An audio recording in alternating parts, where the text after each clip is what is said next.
The way we envision branded video content is very much in line with the way that we envision pure play editorial video content.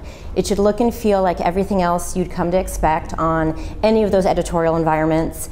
And beyond that, it should find its audience. It should scale beyond those editorial environments to find like-minded people that would be interested in it as well, because video is a premium product. It is the most expensive line item on any media plan, and it's a very big investment for our advertising partners. I liken video content production to painting a room. It's 90% prep work and 10% painting, or 10% filming, if you will.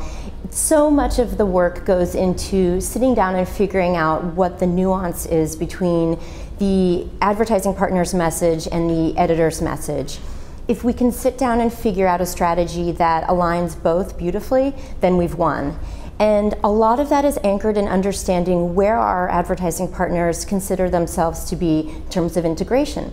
There are as many definitions of editorial integration as there are marketers.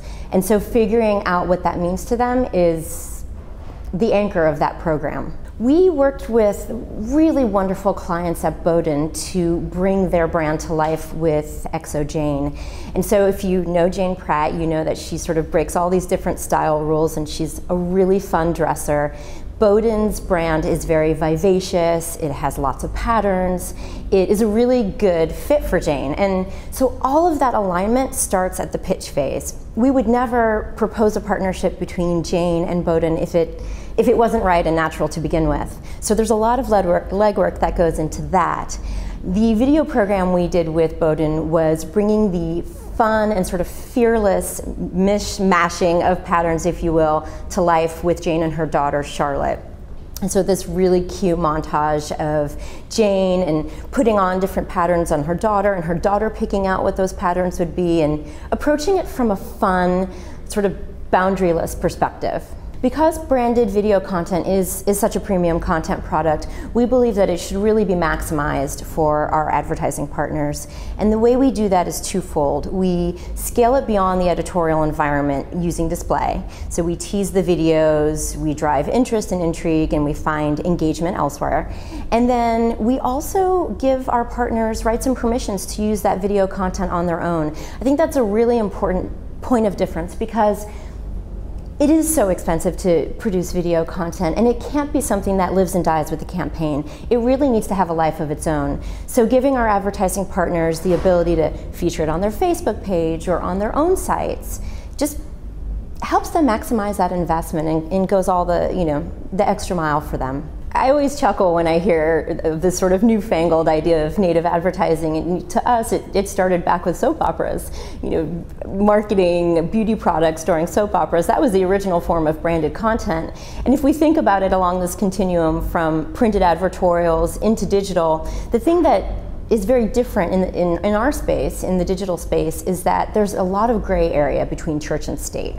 And those boundaries are being eroded on a daily basis. So figuring out how we can strike a balance between editorial integrity and what our advertisers have to say, they have a message too, is really important. And so I think right now we're seeing native or in-stream or any sort of organic kind of content become a really large part of a media plan. And I think that will continue for quite a while. Monetizing editorial video is similar to monetizing branded content video. It's simply not custom. So there are certainly clients out there who are looking to underwrite what an editor would normally do anyway. And actually, we've worked with Canon in this way, where we've empowered our editors with the Canon products and let them do what they do naturally. That is sponsored content, certainly, but it is a little more in line with just straight up editorial content. Video is very pervasive across all of the properties. We have also a number of content partners that are very much interested in video, and it's something we look for when we curate those partners. Video is important to our advertising partners, it's important to our production team, it's important to our studio, it's part of our history, it's certainly a very endemic part of what we do here at Say Media. We approach all of our branded content programs from a very sort of cross-device or device agnostic perspective. And so our Tempest publishing platform is built to publish content in that way, just across device. And when we think about it, we learn to collect the data and be really data informed about what performs best. So we'll optimize for mobile or tablet depending on the campaign, depending on the strategy. Something we're seeing on our Tempest publishing platform is just out of the gate with our native in-stream units, a 48% video completion rate in the ad units. And that, we knew based on the data that it would be successful, but we were even really, really surprised by that high number. For branded video content, we know a program is successful if it blows up socially.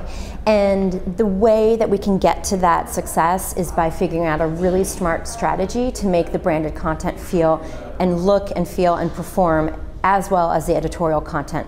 What that means is different for every editorial brand, so it's relative to those numbers, of course, but we do, beyond the scope of that editorial environment, scale through display. And that really helps because outside the walls of that editorial environment, there are like-minded people who are interested in this content.